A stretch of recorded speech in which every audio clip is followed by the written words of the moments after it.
من يهد الله فهو المهتدي اللہ جسے ہدایت دے بس وہی ہدایت پانے والا ہوتا ہے ومن يضلل فأولئك هم الخاسرون اور جسے اللہ گمراہ کر دے بس یہی لوگ ہیں نقصان اٹھانے والے وَلَقَدْ ذَرَأْنَا لِجَهَنَّمَ كَثِيرًا مِنَ الْجِنِّ وَالْإِنسِ اور ہم نے جہنم میں رہنے کے لیے بہت سے جنات اور انسانوں کو پیدا فرمایا ہے لَهُمْ قُلُوبٌ لَا يَفْقَهُونَ بِهَا وہ ایسے لوگ ہوں گے جن کے پاس دل ہیں مگر جس سے وہ سمجھتے نہیں وَلَهُمْ أَعْيُنٌ لَا يُبْصِرُونَ بِهَا اور ان لوگوں کے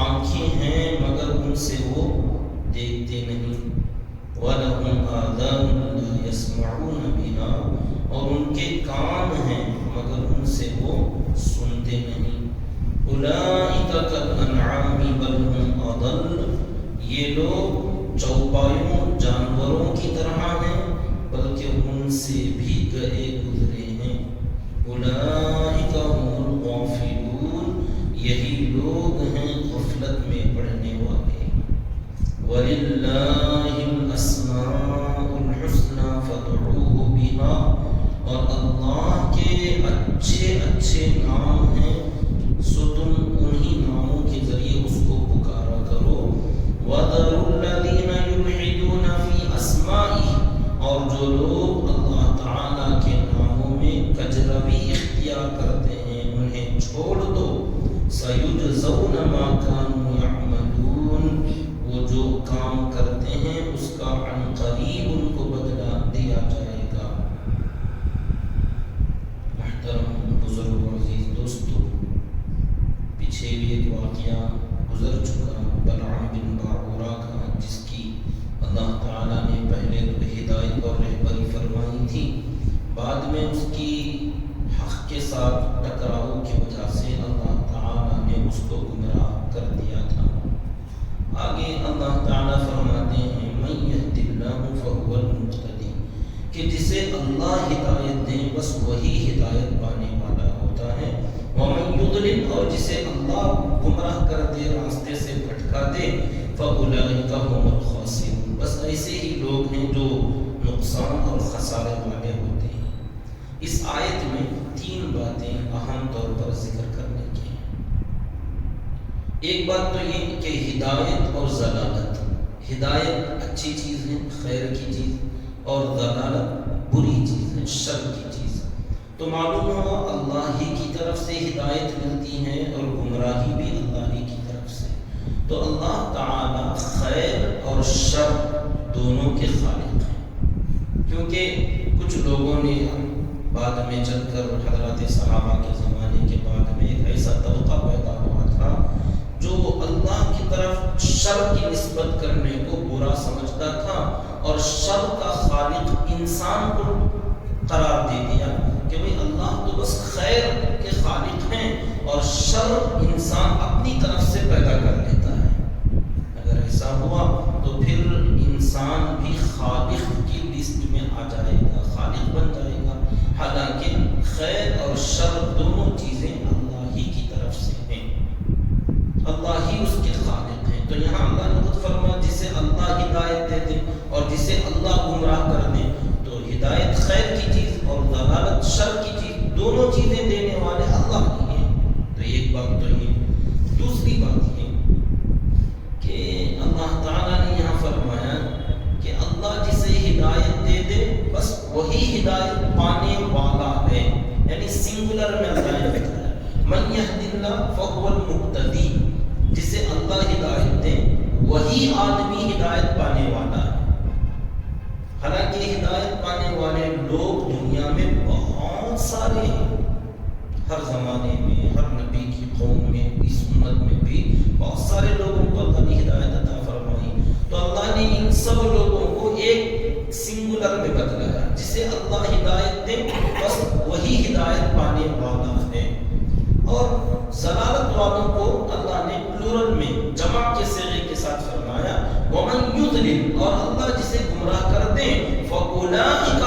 الخاسرون، تو یہ لوگ ہیں نقصان اٹھانے والے۔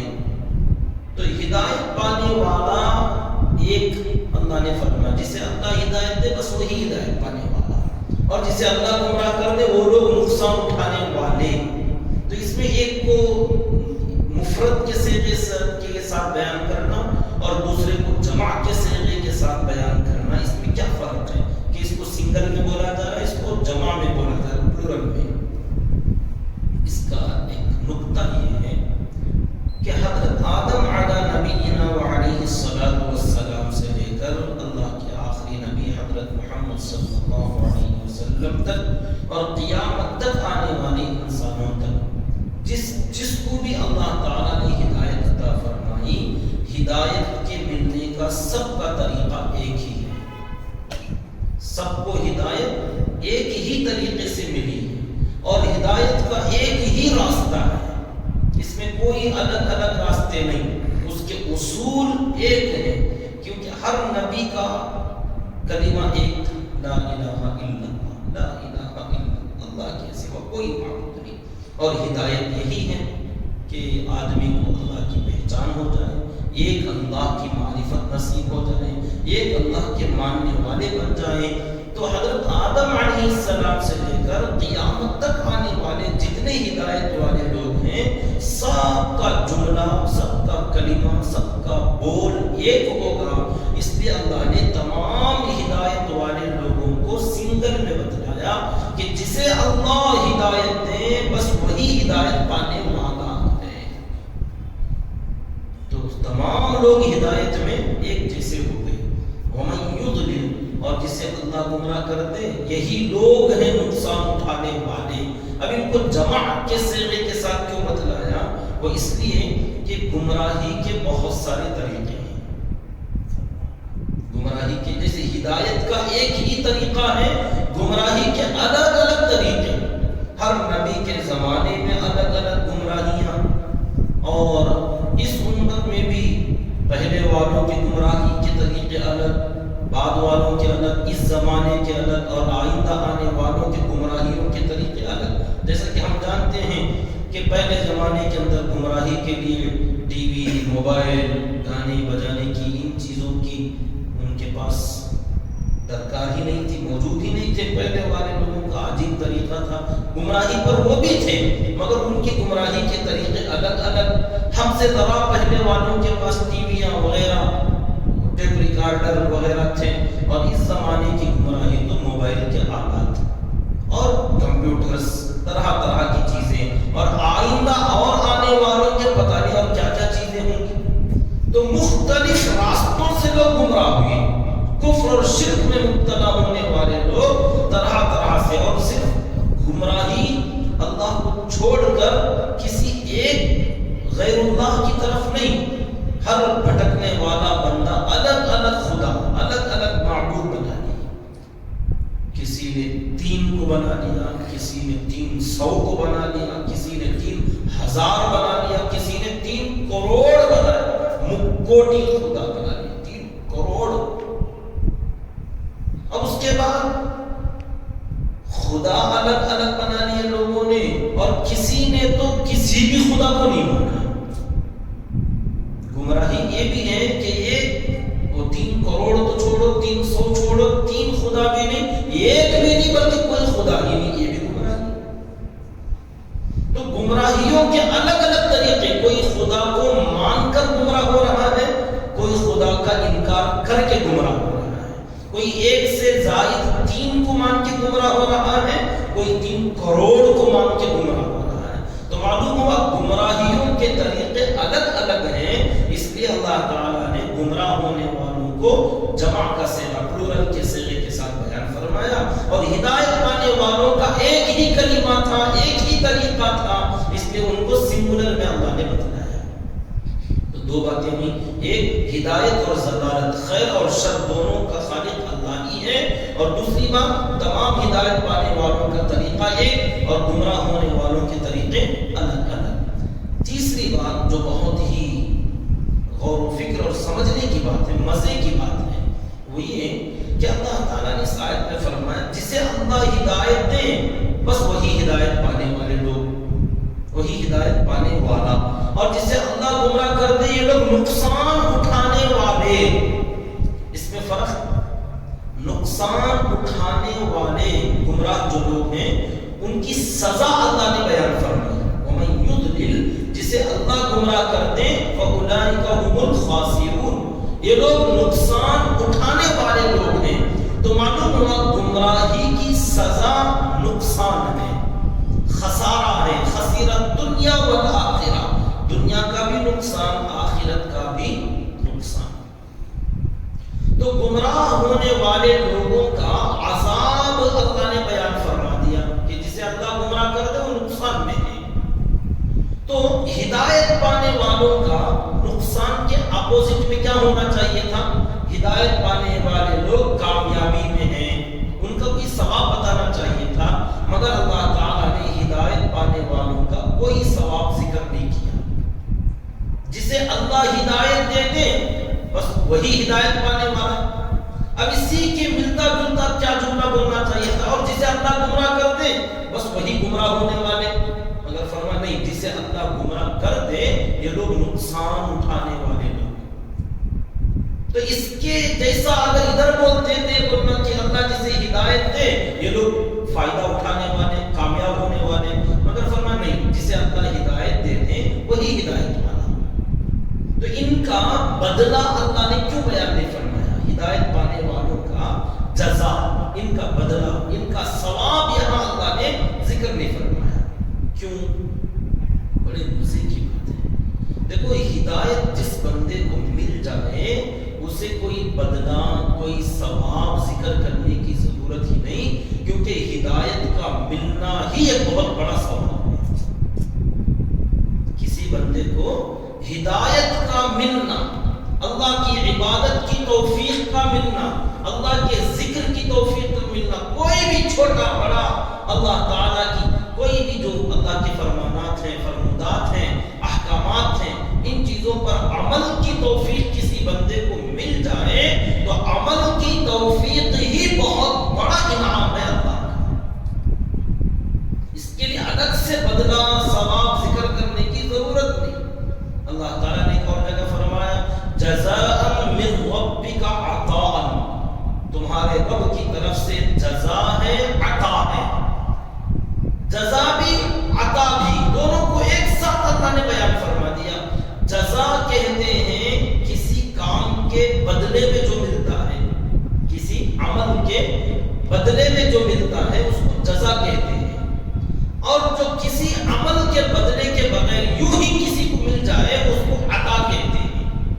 ہدیہ، ہدیہ مطلب بغیر کچھ کرے کے یوں ہی کسی بندے نے کسی کو دے دیا تو یہ ہدیہ ہے، عطیہ ہے، عطا ہے. اور کسی نے کچھ کام کیا اس کے بدلے میں آپ نے دیا تو یہ جزا ہے، یہ بدلہ ہے. تو بدلہ کا مطلب کچھ آپ نے کیا اور اس کے بدلے میں آپ کو ملا، تو یہ بدلہ. تو ہماری تنخواہ، سیلری وغیرہ جو ملتے ہیں یہ ہمارے وقت اور ہماری محنت اور ہمارے کام کے بدلے میں ملتا ہے، تو یہ ہمارا بدلہ ہے. اور کچھ چیزیں ہوتی ہیں یوں ہی بیٹھے بٹھائے کسی بندے کو کسی نے گفٹ دے دیا، تحفہ دے دیا، تو یہ گفٹ جو ہوگا نا بغیر کسی عمل کے، بغیر کسی محنت کے چپکے جو مل جاتا ہے اس کو گفٹ کہتے ہیں. تو قرآن میں، شریعت کی زبان میں بغیر کسی عمل کی کوئی چیز مل جائے اس کو عطا کہتے ہیں، اور کسی عمل کے بدلے میں ملے اسے جزا کہتے ہیں. اور اللہ نے جزاء من ربک عطاء فرمایا کہ تمہاری رب کی طرف سے جزا ہے جو کہ عطا ہے. جزا بھی ہے، عطا بھی ہے. مطلب کسی کام کی توفیق کا مل جانا یہی تمہارے لیے عطا ہے، اور اس عطا کا ملنا جزا ہے. کیا مطلب؟ نماز، کسی بندے کو نماز پڑھنے کی توفیق ملی، اللہ نے نماز پڑھا دیا بندے سے، تو یہ پہلی مرتبہ جو آپ سے پہلا کام جو کرایا جا رہا ہے یہ تمہارے لیے اللہ کی طرف سے عطا ہے، انعام ہے. یہ اللہ کا احسان ہے. یہ نماز کی توفیق کس عمل کے بدلے میں ملی؟ کچھ بھی نہیں تھا، اللہ تعالیٰ نے اٹھایا اور ہم کو یہاں لا کے بٹھا دیا. اللہ نے قرآن پڑھنے کا موقع دیا، ذکر کرنے کا موقع، کوئی بھی کام کرنے کا موقع دیا.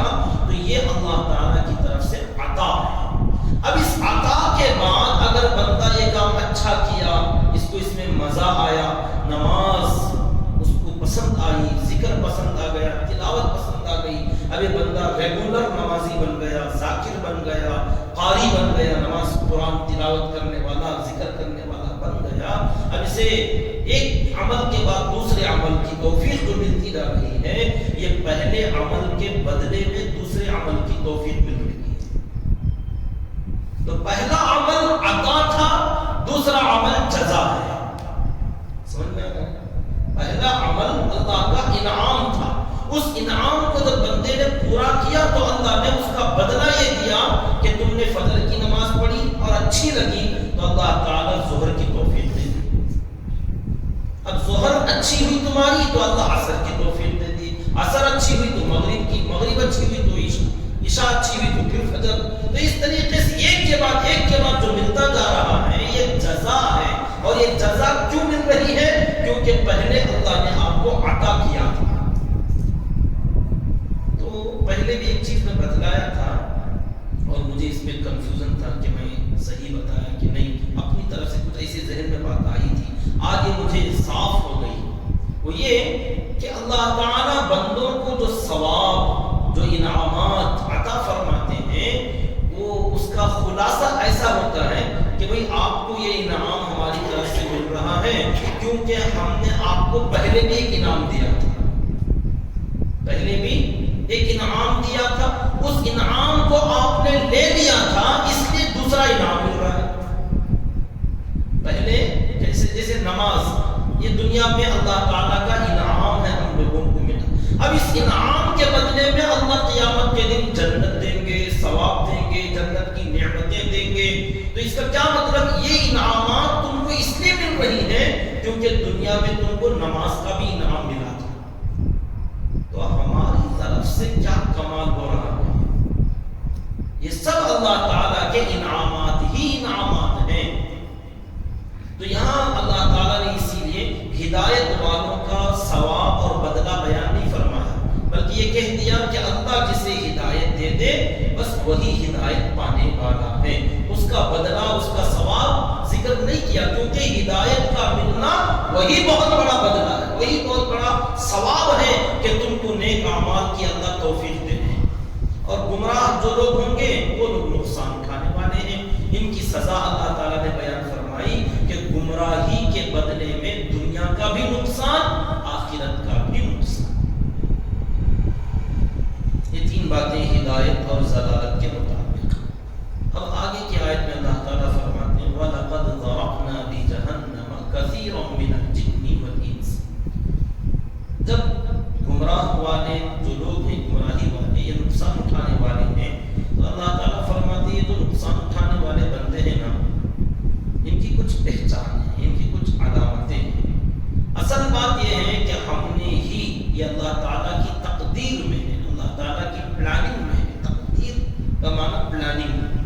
وَلَقَدْ ذَرَقْنَا لِجَهَنَّمَ كَثِيرًا مِنَ الْجِنِّ وَالْإِنسِ، کہ ہم نے ہی بہت سارے جنات اور انسانوں کو جہنم ہی کے واسطے پیدا کیا، بہت سارے. اور جنت کے لیے جو جنات اور انسان ہیں ان کے بارے میں اللہ نے فرمایا قلیل من عبادی الشکور قلیلا ما تتفکرون قلیلا ما تذکرون. ہر جگہ اللہ نے قلیل قلیل فرمایا. بہت کم لوگ ہیں جو نصیحت حاصل کرتے ہیں، بہت کم لوگ ہیں جو سمجھتے ہیں، بہت کم لوگ ہیں جو اپنے اللہ کا شکر ادا کرتے ہیں. تو ایسے شکر گزار بندے، سمجھنے والے، غور و فکر کرنے والے بندے آپ دیکھ لیجیے ہر زمانے میں. اتنے بڑے ملک کے اندر جو بار بار کہا جاتا ہے 125 کروڑ 30 کروڑ، اتنی آبادی میں سے 25-30 کروڑ ہماری ہے، باقی سب کثیر بندے جو ہیں کفر میں، شرک میں مبتلا. پوری دنیا کا جائزہ لیا جائے کتنے ارب خرب کی آبادی ہے، اس میں سے بس کچھ کروڑ بندے ہیں جو ایمان والے ہیں، باقی ساری انسانیت کفر اور شرک اور ضلالت میں ہے. تو معلوم ہے اتنے سارے بندے جہنم کے لیے پیدا کیے گئے اور کم کچھ بندے ہیں جو جنت کے لیے اللہ نے پیدا فرمایا. اللہ کا کروڑوں احسان ہے کہ اللہ تبارک و تعالیٰ نے ان کم اور تھوڑے بندوں میں ہمیں شامل فرما دیا. تو ہمارے اوپر اللہ کا کتنا بڑا احسان ہے کہ اتنے تھوڑے سے بندوں میں ہم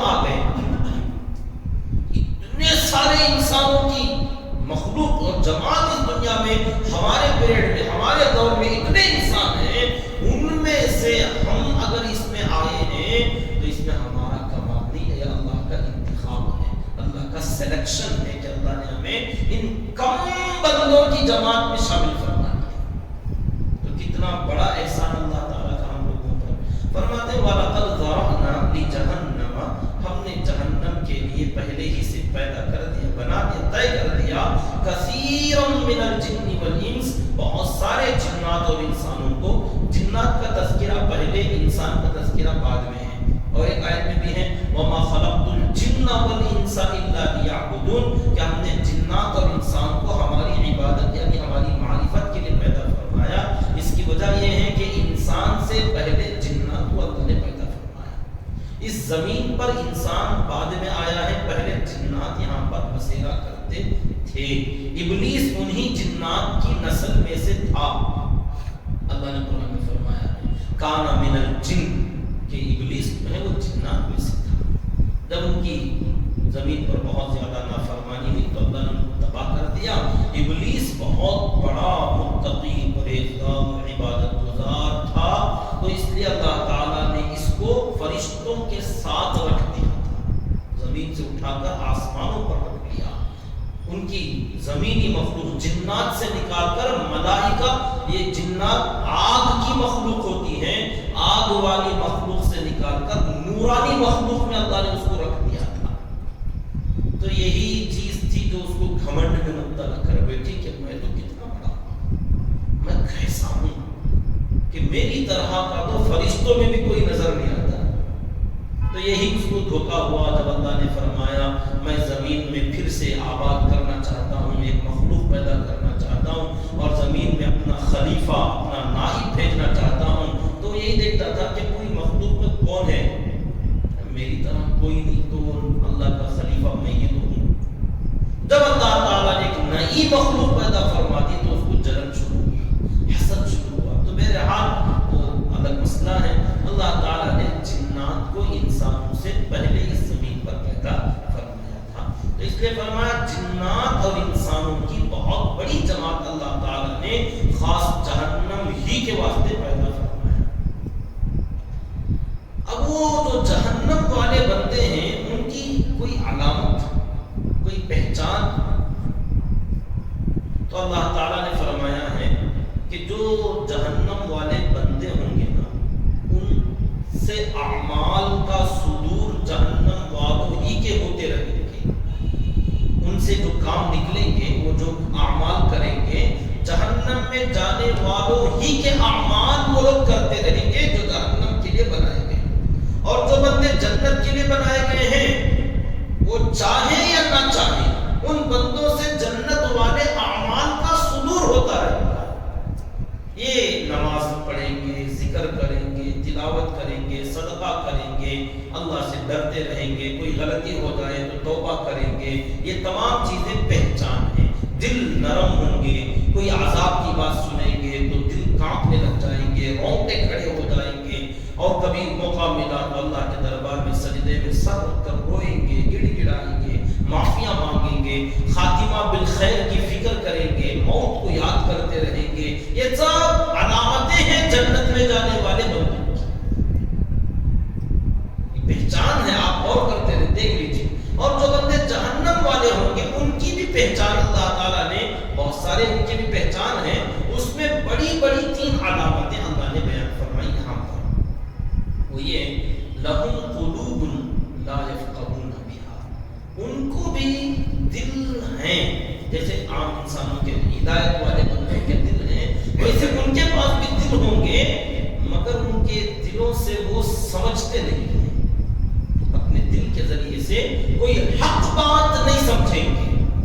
وَلَهُمْ أَعْيُنٌ لَا يُبْصِرُونَ بِهَا، ان کی آنکھیں بھی ہوں گی مگر وہ اپنی آنکھوں سے نظر استدلال نہیں کریں گے، دیکھیں گے نہیں، مطلب تفصیل بعد میں آئے گی۔ وَلَهُمْ آذَانٌ لَا يَسْمَعُونَ بِهَا، اور ان کے کان بھی ہیں مگر وہ اپنے کانوں سے سنیں گے نہیں۔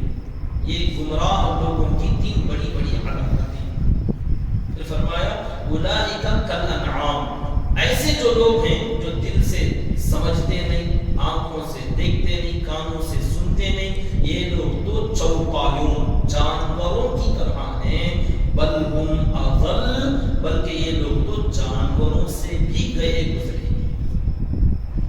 اولئک هم الغافلون، یہی لوگ ہیں غافل، جو غفلت میں پڑے ہوئے، جن کو کچھ سمجھ میں نہیں آ رہا ہے کہ کیا ہو رہا ہے، کیا ہونے جا رہا ہے۔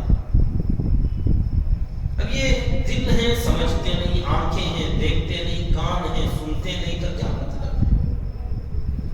اللہ تعالیٰ نے اس کائنات میں جتنی مخلوق پیدا فرمائی ہے، تمام مخلوق کو اللہ تعالیٰ نے ان کی ضرورت کے بقدر اور ان کے مقصد حیات کے بقدر احساس اور شعور اللہ تعالیٰ نے پیدا فرمایا۔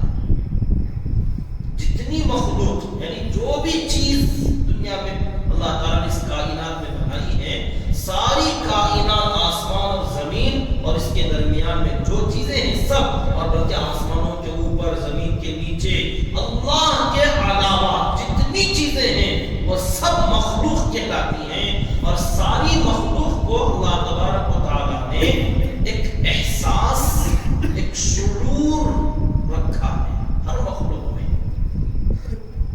مگر ہر مخلوق کا احساس اور شعور اس مخلوق کی ضرورت کے بقدر، جس کی جتنی ضرورت ہے اتنا احساس اور شعور اللہ نے اس کو دیا ہے، اور ان کو بنانے کا جو مقصد ہے دنیا میں مخلوق کو پیدا کرنے کا، جو اس کا مقصد ہے، اس کے مقصد کے بقدر احساس اور شعور اللہ نے اس کو دیا۔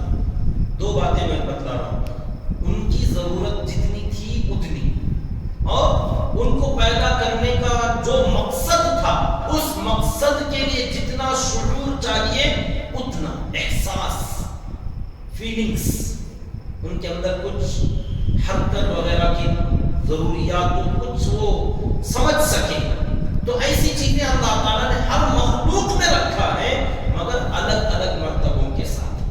بات اگر تفصیل میں لے جاؤں تو سمجھ میں آتی، وہ یہ مخلوقات جو ہمارے سامنے ہیں، چار قسم کے مخلوق ہیں، ان کی نوع اگر آپ انفرادی الگ الگ نکالتے جائیں تو کروڑوں اربوں کروڑوں مخلوق ہیں، لیکن کل ملا کر چار کیٹیگری کے مخلوق ہمارے سامنے نظر آتے ہیں۔ ایک ہے، سب سے پہلے نیچے سے آتے ہیں جمادات۔ جمادات جیسے مٹی، پتھر، جو پہاڑ ہیں، یہ بالو ہے، ریت ہے، زمین، یہ سارے جو ہمارے فرش کے لیے اللہ تعالیٰ نے بنایا ہے، اور اس فرش کو سنبھالنے کے لیے جو پتھر، جو پہاڑ میخ بنا کر اللہ نے رکھا ہے، کیلیں بنائی ہیں، یہ پہاڑ، پتھر اور مٹی، ریت، بالو، یہ سب چیزوں کو ملا کر کہتے ہیں جمادات۔ یہ بھی ایک مخلوق ہے، اس کی بھی ایک مقصد حیات ہے کہ اللہ نے اس کو کیوں بنایا، اس کا کام کیا، ان کی ضرورت کیا، یہ اللہ تعالیٰ نے ان کو سمجھا دیا اور ان کو پیدا فرما کر حکم دیا اللہ نے ان کو کہ تمہاری یہ ضرورت ہے، تمہیں ایسے رہنا ہے، ایسے کرنا ہے۔ اب وہ اللہ کے حکم کے پابند ہیں اور وہ اس کے مطابق اپنی زندگی گزار رہے ہیں، جب تک ان کی حیات ہے اس وقت تک وہ چلتی رہے گی، اور جب ان کا وقت آئے گا تو ان کو بھی توڑ پھوڑ کے ختم کر دیا جائے گا۔ ایک ان کا بقا ہے اور ایک ان کی فنا ہے، اللہ نے بنایا ہے تو باقی رکھا ہے، اور جب آخری وقت آئے گا تو فنا کر دیا جائے گا۔ تو اللہ نے ان زمین کے ذرات کو، پہاڑوں کو حکم دیا ہے، اب اس حکم کے پابند ہیں وہ، تو معلوم ہوا اللہ کے حکم کو انہوں نے سنا، سمجھا، اور اس کے مطابق وہ کام میں لگے ہوئے ہیں۔ تو یہ سب کرنے کے لیے احساس کی ضرورت ہے، سمجھنے کی ضرورت ہے، تو ان کے پاس اس کی سمجھ ہے، مگر کیسے ہے اور وہ کس حد تک ہے یہ ہماری سمجھ میں نہیں آ رہا ہے۔ تو اللہ تعالیٰ نے فرمایا ان کو جتنی ضرورت تھی سمجھنے کی اتنی سمجھ میں نے دی ہے، اور ان کا جو مقصد تھا وہ مقصد پورا ہو جائے، اتنا شعور اور اتنا احساس میں نے ان کو دیا ہے۔ اب اس زمین کو اور پہاڑ کو بڑھنا نہیں تھا، پھلنا پھولنا نہیں تھا، ہلنا ڈلنا نہیں تھا، نشو و نما نہیں تھی، ان کی نسل بنے، ان کی اولاد بنے، ایسا کوئی سسٹم نہیں تھا، ان کی یہ ضروریات نہیں ہے، تو اس لیے ان کو ان تمام چیزوں کا احساس اللہ نے نہیں دیا۔ جو جہاں پڑا ہے پڑا، وہ چلتے ہیں نہ جاتے ہیں نہ ہلتے ہیں نہ ڈلتے ہیں نہ بڑھتے ہیں نہ گھٹتے ہیں، جو جہاں ہے جیسا ہے اللہ نے بنا دیا، بنے ہوئے ہیں اور اپنے کام میں لگے ہوئے ہیں، کیونکہ ان کی ضرورت اتنی ہی تھی اور ان کا مقصد یہی تھا کہ یہ انسانوں کے قدموں کے نیچے بچھے رہیں اور یہ پہاڑ زمین کو پکڑ کے رکھے رہیں۔ اس مقصد کے لیے بنایا، وہ اپنے مقصد کو پورا کر رہے اور ان کو اس کا احساس ہے کہ مجھے یہ کام کرنا ہے اور وہ کر رہے ہیں۔ اور اللہ نے فرمایا وَإِن مِّن شَيْءٍ، ساری کائنات میں کوئی بھی ایسی چیز نہیں ہے إِلَّا يُسَبِّحُ بِحَمْدِهِ، جو اللہ کی تسبیح بیان نہ کرتی ہو۔ ہر ذرہ ذرہ اللہ کی تسبیح بیان کرتا، اللہ نے فرمایا وَلَٰكِن لَّا تَفْقَهُونَ تَسْبِيحَهُمْ، مگر تم ان کی تسبیح سمجھ نہیں پاؤ گے۔ پتھروں نے، اللہ کے نبی صلی اللہ علیہ وسلم نے کنکروں سے کلمہ پڑھوا کر دکھایا، آپ کے ہاتھ میں کنکر تھے، حضرت ابوبکر صدیق رضی اللہ عنہ کو دیا تو انہوں نے سنا کنکروں سے آواز آ رہی تھی کلمے کی، حضرت عمر فاروق رضی اللہ عنہ کو دیا، ان کے بھی یہاں آواز آ رہی تھی، حضرت عثمان غنی رضی اللہ عنہ کو دیا، وہاں بھی آواز آ رہی تھی، اس کے بعد دوسروں کو دیا گیا تو آواز بند ہوگی، دوسروں کو سنائی نہیں، وہ الگ مسئلہ، لیکن بہرحال کام ہوا ہے۔ تو اللہ فرماتے ہیں مخلوق کا ذرہ ذرہ، ایک ایک ذرات جو اللہ نے بنائے، سب اللہ کی حمد و ثنا بیان کرتے ہیں۔ کیسے کرتے ہیں وہ تم سمجھو گے نہیں، وہ ہم جانتے ہیں۔ تو معلوم ہوا جمادات، مٹی اور پہاڑ کا جو اس کا مقصد تھا، ان کو جتنی ضرورت تھی اللہ تعالیٰ نے اتنا احساس اور اتنا شعور ان کو دے دیا۔ جمادات، اس کے آگے کی ایک اور چیز ہے نباتات۔ یہ مخلوق، یہ جو پیڑ پودے، گھاس پھوس، جھاڑ جھڑوکے، یہ جو تمام چیزیں جو پیداوار ہوتی ہیں، یہ ان کو کہتے ہیں نباتات۔ اب یہ جمادات سے بھی تھوڑا زیادہ ان کا شعور ہے، کیونکہ ان جو نباتات ہیں، نباتات کو بڑھنا ہے، پھلنا ہے، پھولنا ہے، پھیلنا ہے، موٹے ہونا، پتلے ہونا، ان کی زندگی، ان کی موت، یہ تمام چیزیں ان کے ساتھ متعلق ہیں۔ تو اللہ تعالیٰ نے ان کو جتنا شعور چاہیے اتنا دیا ہے۔ اب آپ غور کر لیجیے، یہ جو زمین میں بیج ڈالی جاتی ہیں تو اس کے اندر سے پیڑ پودے جو باریک سی کونپلیں نکلتی ہیں، وہاں سے اس کی وہ بالیاں دھیرے دھیرے بڑھنے لگتی ہیں، دن بدن ان کی ترقی ہو رہی ہے، لیکن ان کو اتنی جتنی ضرورت تھی اتنا دیا، اس کے آگے ان کو کہیں بھاگنے کی، چلنے کی، پھرنے کی، ان کی نسل بڑھانے کی، یہ تمام ضروریات ان کی نہیں تھیں۔ تو اللہ تعالیٰ نے وہ شعور نباتات کو نہیں دیا، وہ جہاں ہیں وہی ہیں، مگر اسی میں سے وہ بڑھیں گے، گھٹیں گے، پھلیں گے، پھولیں گے، کبھی ہرے بھرے رہیں گے، کبھی سوکھ جائیں گے۔ یہ احساس اور شعور اللہ تعالیٰ نے نباتات کو عطا فرمایا۔ سائنس آج کل کی تحقیق کر کے بتاتی ہے کہ ان جھاڑ جھڑوکوں پودوں کے اندر بھی جان ہے۔ رب نے تو یہی بتا دیا کہ ہم نے ان کے اندر احساس رکھا ہے، تبھی تو ان کے اندر بڑھنا، نشو و نما، بڑھوتری گھٹوتری، یہ تمام چیزیں ہوتی ہیں، ان کے اندر پھل آ رہے ہیں، ان کی پیداوار ہو رہی ہے، پیک آ رہی ہیں، فصلیں نکل رہی ہیں، تو معلوم ہوا ان کے اندر بھی کچھ احساس اور شعور ہے، تبھی تو یہ ہو رہا ہے۔ حتیٰ کہ جن چیزوں کو تم سمجھ نہیں پا رہے ہو، اس میں بھی شعور ہے، اس کا شعور اتنا زیادہ ہے کہ اللہ تعالیٰ فرماتے ہیں اب تو تم کو سمجھ میں نہیں آ رہا، جب قیامت کے دن زمین کا ٹکڑا ٹکڑا اللہ سے بات کرے گا اور کہے گا یومئذ تحدث اخبارها بان ربک اوحی لها، کہ اس دن یہ زمین کا ذرہ ذرہ اللہ سے بات کرے گا، کیونکہ تمہارے رب نے اس کو حکم دیا ہوگا کہ بول اور بتا کس کس بندے نے تجھ پر کہاں کہاں کیا کیا کیا۔ سب بولنے لگے گی، اپنی خبریں بیان کرے گی زمین، اتنا شعور اس زمین کو ہے، ذرہ ذرہ ریکارڈ کر رہا ہے، تو کون بندہ کب کہاں کیا کر رہا ہے۔ ہم سمجھتے ہیں تو بے شعور ہے، لاشعور ہے، اس کو کچھ پتا نہیں ہے، اس کو پتا ہے مگر تمہیں پتا نہیں کہ اس کو پتا ہے، اس کو پتا ہے مگر تمہیں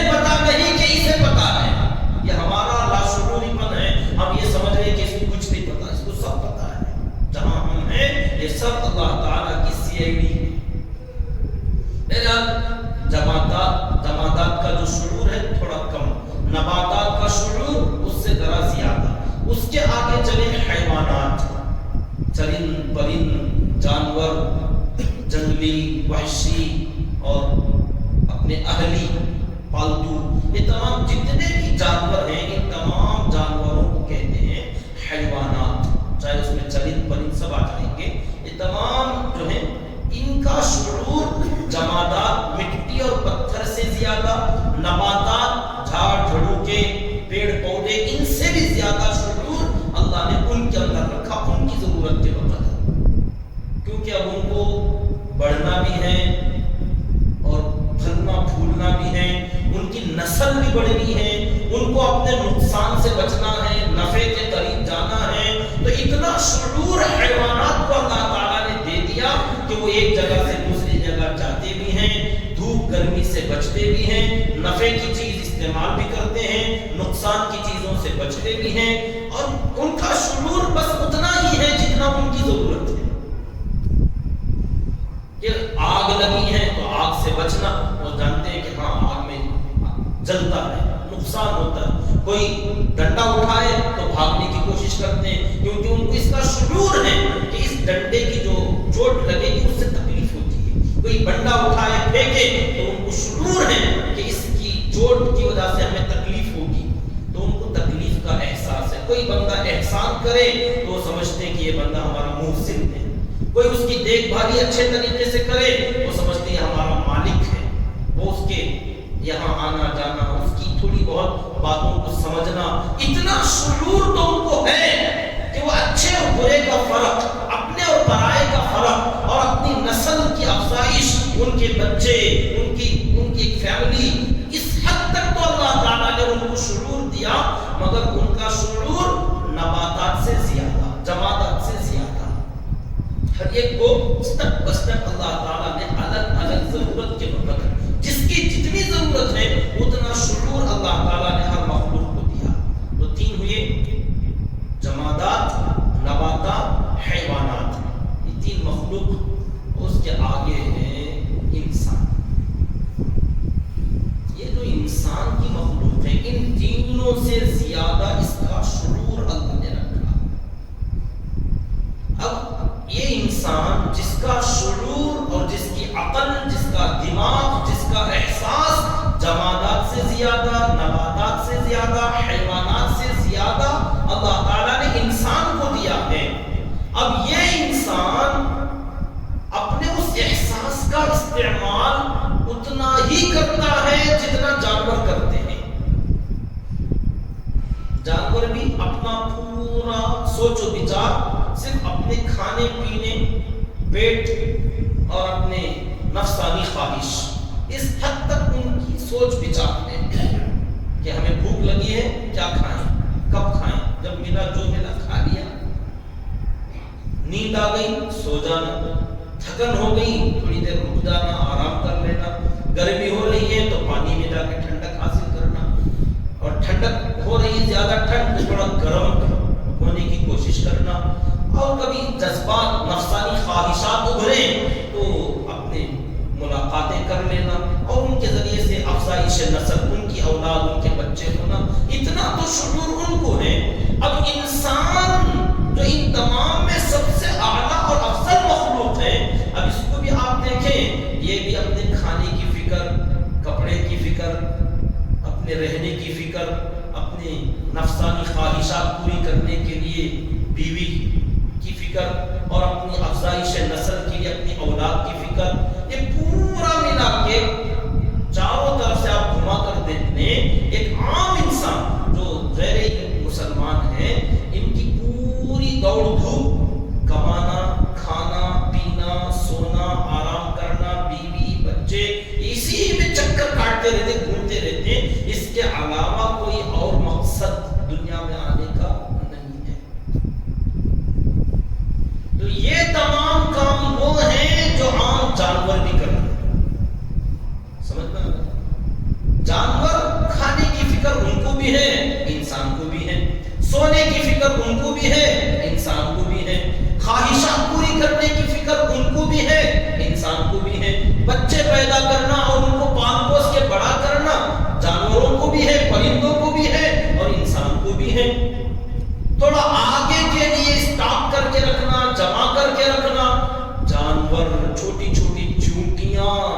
پرندے اپنے گھونسلوں میں، بلوں میں یہ بھی اپنا فیوچر کا، مستقبل کا خیال کر کے راشن پانی ذخیرہ کر کے رکھ لیتے ہیں، اور انسان بھی تھوڑا بیلنس وغیرہ جمع کر کے رکھ لیتا ہے۔ تو بھی آپ فرق بتاؤ کہ جانوروں میں اور انسان میں کیا فرق ہے؟ اگر اتنا ہی کر رہا ہے انسان بھی اور جانور بھی، تو اللہ نے فرمایا اولئک کالانعام، ایسے لوگ جانوروں کی طرح ہیں۔ بات سمجھ میں آئی ہے؟ کوئی گالی نہیں ہے، یہ تمہارے لیے کمپیئر کیا جا رہا ہے، تم کو بتایا جا رہا ہے کہ ایک انسان اور ایک جانور دونوں میں کیا فرق نظر آ رہا ہے آپ کو؟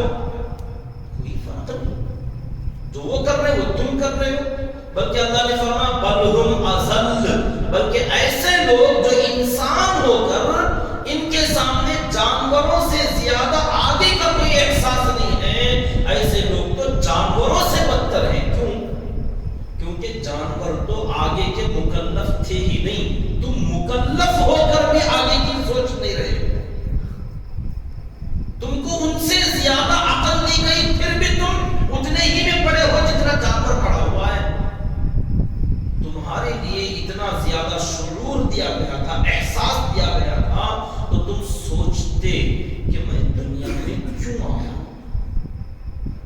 ہمیں صرف جسم نہیں ملا ہے کہ یہ ساری جو فکر ہماری ہو رہی ہے یہ جسم کی فکر ہے، کھانا جسم کا، سونا جسم کی فکر، خواہشات پوری کرنا جسم کی فکر، آل اولاد، یہ سب جسمانی فکریں ہیں۔ ہمارے اندر ایک اور چیز ہے جس کو روح کہتے ہیں، تو روح کی کیا فکر کی جا رہی ہے؟ جانور اور انسان میں یہی فرق ہے کہ تمام حیوانات بس اپنے جسم کی فکر کرتے ہیں، انسان اپنے جسم کی فکر کے ساتھ ساتھ روح کی بھی فکر کرتا ہے۔ جو انسان اپنے روح کی فکر کرے گا یہ جانوروں سے ہٹ کر اعلیٰ الگ مخلوق ہے، اور جو روح کی کوئی فکر نہ کرے گا وہ جانور بلکہ جانوروں سے بھی بدتر، کیونکہ بڑا ہو کر چھوٹا کام کر رہا ہے۔ یہ اللہ تعالیٰ نے بہت ہی گہری بات ہمیں سمجھائی ہے، فرمایا ہم نے بہت سارے جنات اور انسانوں کو جہنم ہی کے لیے پیدا کیا ہے، ان کی علامت یہ لہم قلوب لا یفقہون بہا، کہ ان کے پاس بھی دل ہے مگر وہ ان دلوں سے سمجھنے کی کوشش نہیں کرتے۔ مطلب ہم دنیا میں کیوں آئے، مرنے کے بعد کہاں جاتے ہیں، یہ آنے اور جانے کے درمیان ہم سے کیا چاہا جا رہا ہے، کس نے ہم کو پیدا کیا تو کیوں کیا، اور ہمارا دنیا میں آنے کا مقصد کیا تھا، ان تمام چیزوں پر غور و فکر ہی نہیں کرتے، جبکہ ان کے پاس دل بھی ہے، مگر اس دل کا کیا فائدہ جس سے تم یہ فائدہ نہ اٹھا سکو۔ پھر ان کی آنکھیں بھی ہیں مگر وہ اپنی آنکھوں سے وَلَهُمْ أَعْيُنٌ لَا يُبْصِرُونَ بِهَا، دیکھتے نہیں۔ دیکھتے کیوں نہیں؟ ہم تو دیکھتے، تمام کافر ہم سے بہت گھر کے دیکھتے ہیں، ٹی ویاں دیکھتے ہیں، موبائل دیکھتے ہیں، ہر چیز دیکھتے ہیں، اللہ فرماتے نہیں دیکھتے۔ مطلب اللہ تعالیٰ نے ایک اور جگہ فرمایا ہے کہ وہ لوگ تو کانوا مستبصرین، فرعون اور حامان کے بارے میں فرمایا وہ لوگ تو بڑے روشن خیال تھے، اور ایک جگہ فرمایا یعلمون ظاہرا من الحیات الدنیا، وہ دنیا کی ظاہری زندگی کو تو بہت اچھا جانتے ہیں۔ وہ لوگ جو بے دین ہیں، بغیر ہدایت کے ہیں، وہ لوگ دنیا کی ظاہری زندگی کو بہت اچھا جانتے ہیں کہ یہاں کی ذرے ذرے کے بارے میں ریسرچ کر رکھا ہے، ایک ایک چیز کو ملانے سے کیا ہوگا، گھٹانے سے کیا ہوگا، دنیا کی ایک ایک چیز کو انہوں نے جان رکھا ہے، مگر نہیں جانا تو دنیا کے بعد جو آخرت کی زندگی اس کو نہیں جانتے۔ تو دیکھتے تو ہیں مگر وہ چیز دیکھتے ہیں جو صرف دنیا کے حد تک کام آئے گی۔ ہم کسی کو ہیلپ بھی کریں گے تو اس کے بدلے میں ہمیں کیا ملے گا؟ بھئی آپ کو قرض چاہیے، دے دیں گے 1 لاکھ 2 لاکھ، مگر ہمیں کیا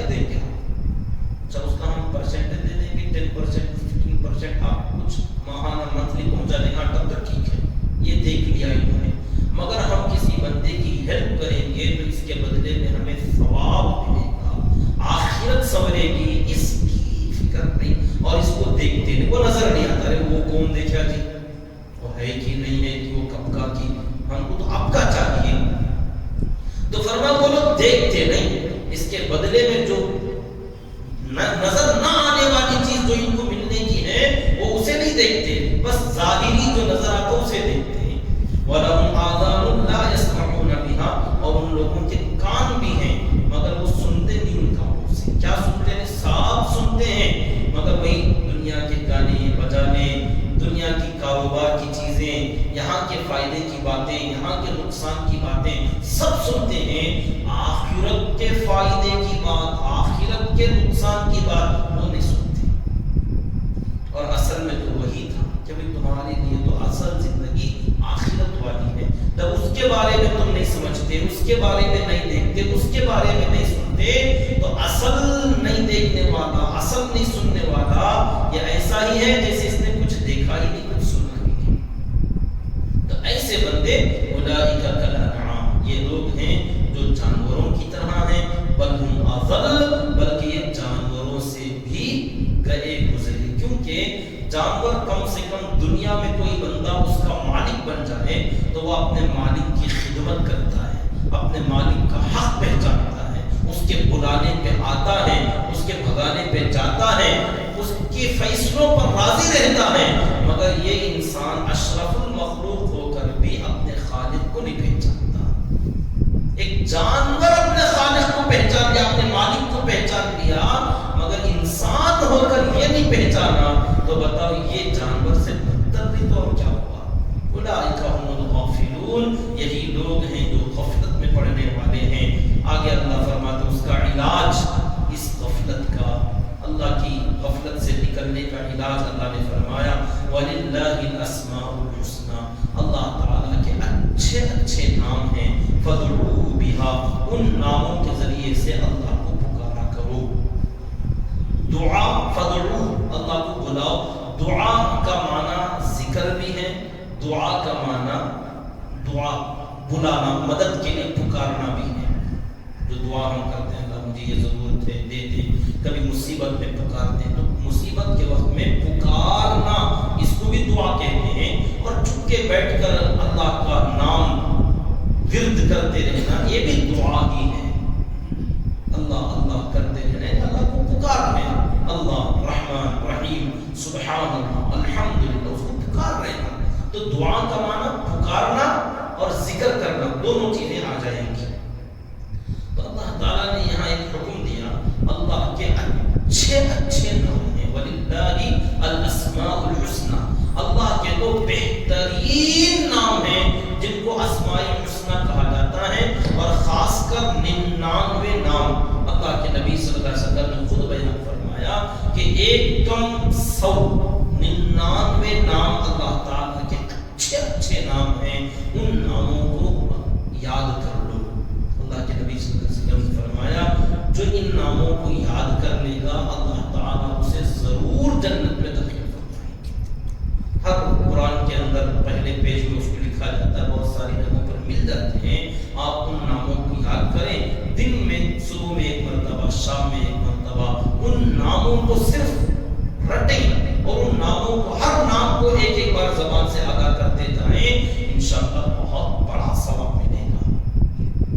یہاں اللہ تعالیٰ نے جو فرمایا اللہ کے اچھے اچھے نام ہیں، انہی ناموں کے ذریعے سے اللہ کا ذکر کرو یا اللہ کو پکارو، دونوں باتیں صحیح ہیں. اب اللہ کے ذکر کرنے کے لیے ان 99 ناموں میں سے کسی بھی نام کا ذکر کر سکتے ہیں، ذکر. مگر کوئی خاص وظیفہ، کوئی بندہ مستقل کوئی وظیفہ کرنا چاہتا ہے تو اسے چاہیے کہ کسی ماہر، کسی جاننے والے شیخ سے اس کا وظیفہ حاصل کرے، کیونکہ ہر نام کا الگ الگ اثر ہوتا ہے. ہم نہیں جانتے نام کا معنی ہے اور اس معنی کا اثر پڑتا ہے. ایک ہی نام آدمی بار بار بار بار بولنے لگ جائے نا تو اس کا اثر اس بندے کے باڈی پر، جسم پر بھی پڑتا ہے، روح پر بھی پڑتا ہے.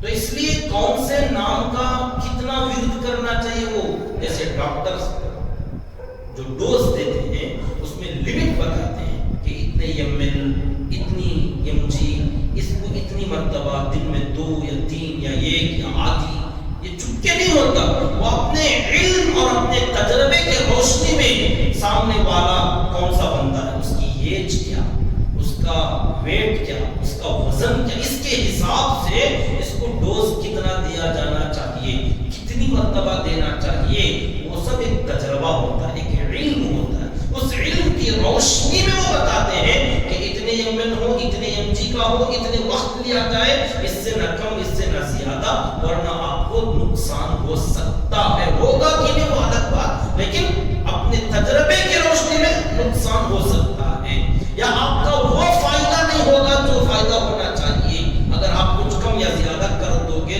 تو اسی طریقے سے اللہ کی عبادت اور اللہ کا ذکر جو ورد کوئی بندہ ایک آدھ بار کبھی کر لیا کوئی فرق نہیں پڑتا، سبحان اللہ، الحمدللہ، لا الہ الا اللہ، اللہ اکبر، اللہ اللہ اللہ کہتا رہے، کوئی فرق نہیں پڑتا، مگر کسی چیز کی کثرت، حد سے زیادہ ایک ہی چیز اگر بندہ بولنے لگ جائے، اب یہ بار بار بولنے کی وجہ سے اس کا ایک تاثیر پیدا ہوتا ہے، اس کا ایک اثر پیدا ہوتا ہے، اب ہو سکتا ہے وہ اثر بندہ برداشت کرے گا کہ نہیں کرے گا یہ الگ مسئلہ، کیونکہ تم اس کے لیے تیار ہوئے ہو کہ نہیں ہوئے ہو، اس کے لیے باقی بہت سارے اعمال ہیں، نماز، سنتوں کی پابندی، اور اس کے بھی اسٹیپ بائی اسٹیپ ذکر دیے جاتے ہیں کہ ان ذکر کے ساتھ آپ بڑھتے جائیں گے تو آپ کے اندر روحانی استعداد بنے گی، اس کے بعد آپ کو مزید ذکر دیا جائے گا وہ قابل بنانے کے بعد۔ تو اس لیے یہ چیز جو لوگ جانتے ہیں جسے روحانی طبیب کہا جاتا ہے، وہ لوگ شیخ، پیر جن کو کہا جاتا ہے، وہ یہ پیر اور شیخ جو ہوتے ہیں جو لوگوں نے بنا لیا کہ صرف ہاتھ میں ہاتھ دے دو، بیعت کر لو، جنت کی سرٹیفکیٹ لے لو، اس کے لیے نہیں، وہ یہ چیزیں بتانے کے لیے کہ آپ کو کون سا ذکر کرنا چاہیے، کب کرنا چاہیے، کتنا کرنا چاہیے، اور اس کو کب آپ بڑھائیں گے، کب گھٹائیں گے، کب چینج کریں گے، یہ چیزیں بتانے کے لیے شیخ کی ضرورت ہے۔ اس کے علاوہ جنت میں لے جائے گا، بغیر عبادت کے بھی آپ کو سرٹیفکیٹ دے دے گا، یہ دھوکے باز لوگوں نے بنایا ہوا طریقہ ہے۔ تو میرے ہاتھ اللہ تعالیٰ نے فرمایا اللہ تعالیٰ کے اچھے اچھے نام ہیں، انہی ناموں سے اللہ کا ذکر کرو، انہی ناموں سے اللہ کو پکارو، دعا کرو تو بھی یہی نام چاہیے۔ تو یہاں پر کچھ مسئلے ہیں، ایک مسئلہ یہ کہ جو نام اللہ تعالیٰ کے بتائے گئے ان ناموں کے علاوہ کوئی ایکسٹرا نام جو ہم ہماری طرف سے سوچ کر بولیں یہ بولنا جائز نہیں ہے اللہ کے لیے۔ جیسے اللہ تعالیٰ اپنے بارے میں فرماتے ہیں کہ اللہ کریم ہے، کریم اللہ کا نام، کرم کرنے والا، لوگوں کو دینے والا، کرم کے عربی کے جو الفاظ ہوتے ہیں نا اس کا معنی ہی بڑا عجیب ہوتا ہے، اس کا ٹرانسلیشن صحیح معنوں میں دوسری لینگویجز میں 100% نہیں ہو سکتا، تھوڑا کمی بیشی رہ جائے گی۔ تو جو کریم کا ترجمہ ہے اسے کوئی بندہ اردو میں ٹرانسلیٹ کرے اور کہے اللہ بہت سخی ہے، تو یہ حرام ہے، اللہ کو سخی نہیں بول سکتے، اللہ کو سخی نہیں بول سکتے، اللہ کو کریم ہی بولیں گے، اللہ آپ بہت سخی ہیں، نہیں، یہ اللہ کی شان کے خلاف ہے، گستاخی ہے اس کے اندر۔ کیا گستاخی؟ آپ اس کی بال کی کھال نکالیے کہ سخی کسے کہتے ہیں، سخیل کس کے مقابلے میں آتا ہے، سخیل کا اپوزٹ بخیل ہوتا ہے، اور کریم کا اپوزٹ کوئی نہیں ہوتا۔ تو کریم اللہ تعالیٰ ہے جس کے یہاں وہ کریم کا معنی ایک دم فٹ بیٹھتا ہے، لیکن سخی کا معنی اللہ کو پوری طریقے سے فٹ نہیں بیٹھتا۔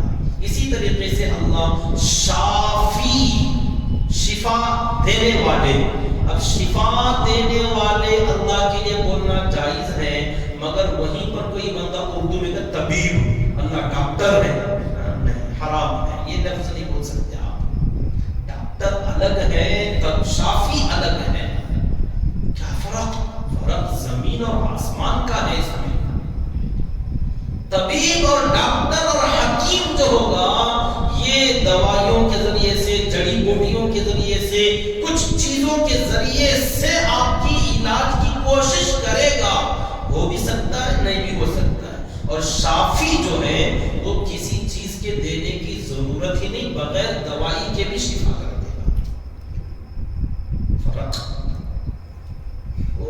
کوئی چیز کھلائے گا نہیں، پلائے گا نہیں، یوں ہی آپ سو گئے، صبح میں اٹھے تو تم فریش ہو گئے، اللہ نے شفا دے دی. کیا کھایا؟ کچھ بھی نہیں کھایا، اچھا ہو گیا. اچھا، یہ اللہ کی ادا ہے، یہ اللہ کی صفت ہے. ڈاکٹر علاج کرے گا، دوائی دے گا، ڈوز دے گا، کورس پورا کرائے گا، ہو سکتا ہے بعد میں آپ اچھے ہو جائیں یا نہ ہو، الگ مسئلہ. تو یہ طبیب ہے. اللہ ایسے نہیں کریں گے. اللہ جب شفا دینا چاہیں بغیر کچھ کھلائے کے بھی، جب وہ شفا دینا چاہیں پھر اس کا الٹا نہیں ہو سکتا، شفا ہی ہوگی.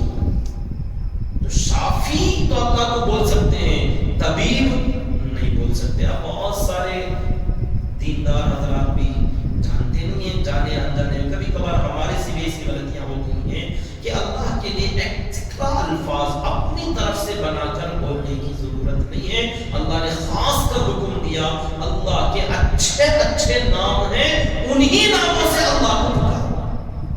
تو معلوم ہے جو نام اللہ نے اپنے لیے طے کیے، منتخب کیے، اللہ نے سلیکٹ کیے، ان ناموں کا پورا معنی اللہ کو فٹ بیٹھتا ہے. باقی جو نام ہم گھڑ لیں گے، ہم بول لیں گے، شاید وہ الفاظ کا پرفیکٹ معنی اللہ پر فٹ نہیں بیٹھتے. تو یہ ہوا.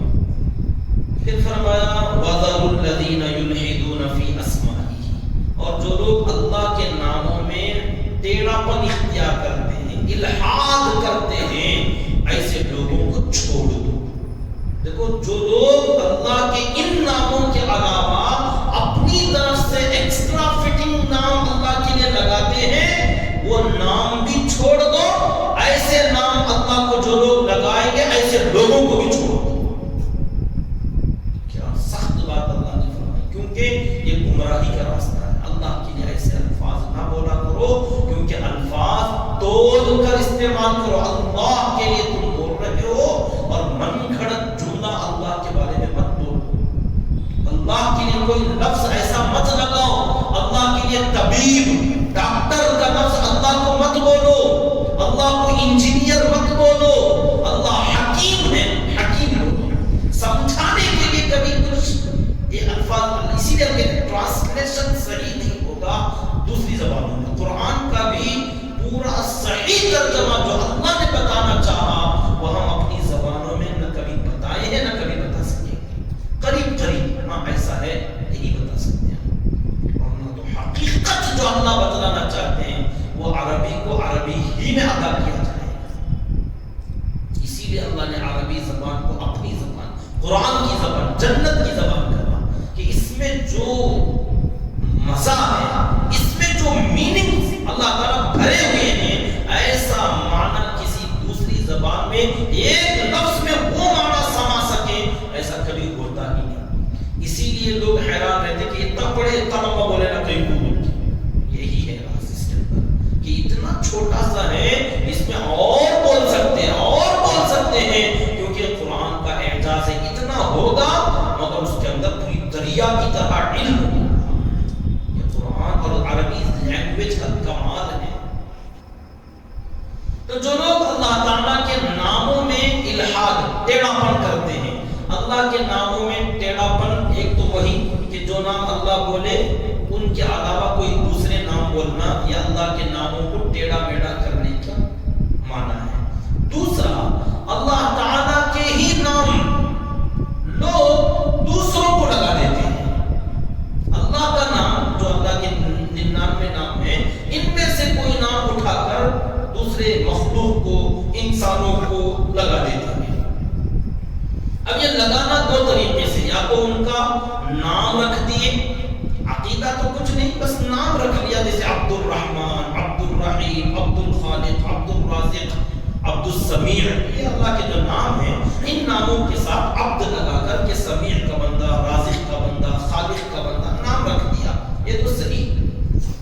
مگر اس کے اندر اللہ کے نام میں ٹیڑھا پن یہ کیا کہ یہ عبد نکال کر بعد کا نام رحمان، رحیم، خالق، رازق، یہ اللہ کے خاص نام ہے جو مخلوق کو دیے جا رہے ہیں. یہ اللہ کے ناموں کو تم ٹیڑھا کر رہے، بگاڑ رہے ہو. اللہ نے فرمایا خالق میں، ہم کہتے ہیں خالق، اب بندے کا نام رکھ دیا، اب اس کو لوگ پکار رہے، ماں پکار رہی ہے،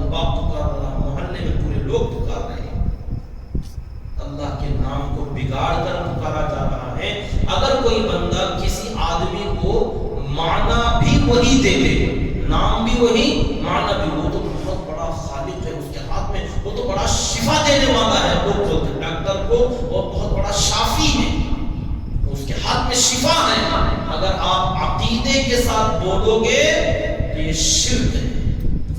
کسی بندے کو اللہ کا نام دے رہے ہو اور معنی بھی اسی کے اوپر فٹ کر رہے ہو، عقیدے کے ساتھ بول رہے ہو کہ انہیں پورے محلے کا خالق، پورے محلے کا رازق، سب کو رزق بانٹتا ہے، تو آپ کسی ایک بڑے آدمی کو رازق کا نام دے رہے ہیں اس کے تھوڑے سے ہیلپ کرنے کی وجہ سے، تو یہ شرک کا گناہ ہوگا۔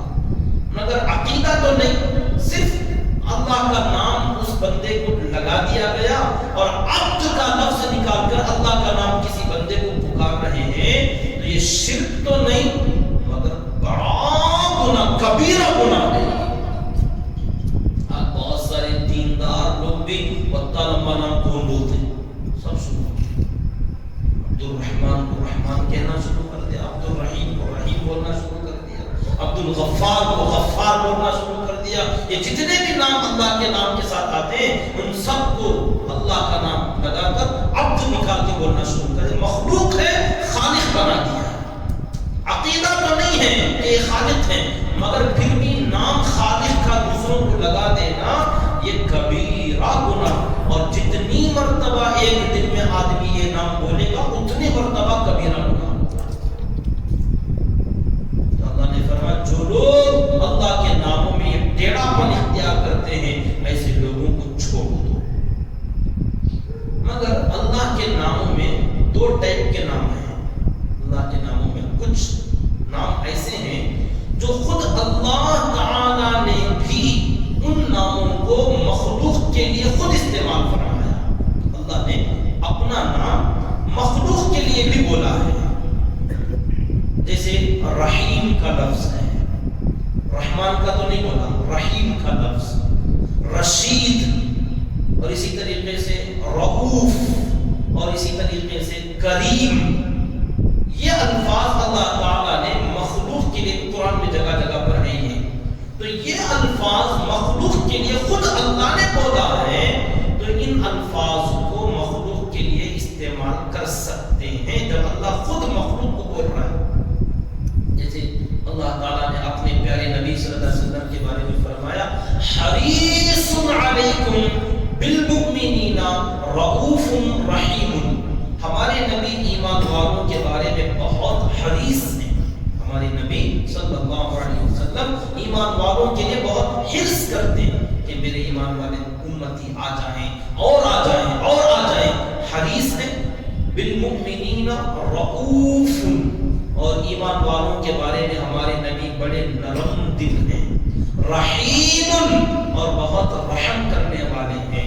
تو یہ الفاظ جب اللہ نے مخلوق، اللہ کے نبی صلی اللہ علیہ وسلم بھی مخلوق ہی ہیں، تو مخلوق کے لیے جب اللہ نے فرمایا الیس منکم رجل رشید، قرآن میں فرمایا کیا تمہارے میں کوئی رشید بندہ نہیں ہے، تو معلوم ہوا یہ مخلوق کو بھی بول سکتے اور اللہ کو بھی رشید بول سکتے۔ تو جو نام مخلوق کے لیے اللہ نے خود استعمال فرمایا، ان ناموں کے ساتھ اگر مخلوق کو بلایا جائے تو کوئی گناہ کی بات نہیں، مگر جو نام اللہ نے صرف اپنے لیے استعمال فرمایا، مخلوق کو شامل نہیں کیا، ان ناموں کو مخلوق کو بخش دینا، وہ نام مخلوق کو رکھ دینا اور انہی ناموں سے مخلوق کو پکارنا بالکل ناجائز ہے، جو کہ خاص کر رحمان ہے، غفار ہے، ستار ہے، اور اسی طریقے سے رزاق ہے، علام ہے، بہت زیادہ علم والا، علام الغیوب، ابھی جتنے اللہ تعالیٰ کے باقی نام ہیں یہ، تو فرمایا سیجزون ما کانوا یعملون، کہ جو لوگ یہ کام کرتے ہیں ان کو عن قریب اس کا بدلہ دیا جائے گا۔ دیکھو ناموں میں صرف جو لوگ گڑبڑی کرتے ہیں اللہ اتنی سخت وعید فرماتے ہیں کہ ایسے لوگوں کو چھوڑ دو جو ہماری ناموں کے اندر گڑبڑی کرتے ہیں۔ سیجزون ما کانوا یعملون، یہ لوگ جو کام کر رہے ہیں یہ نام غلط پکار کر ان کو بہت جلد اس کا بدلہ دیا جائے گا، یعنی سزا دیا جائے گا۔ اور کیا سزا دیں گے اللہ نے سزا بیان نہیں کیا، جب سزا بیان نہ کرے کیا سزا تو معلوم ہے بہت سخت سزا ہوگی، بہت سخت سزا ایسے لوگوں کو دی جائے گی۔ اللہ ہماری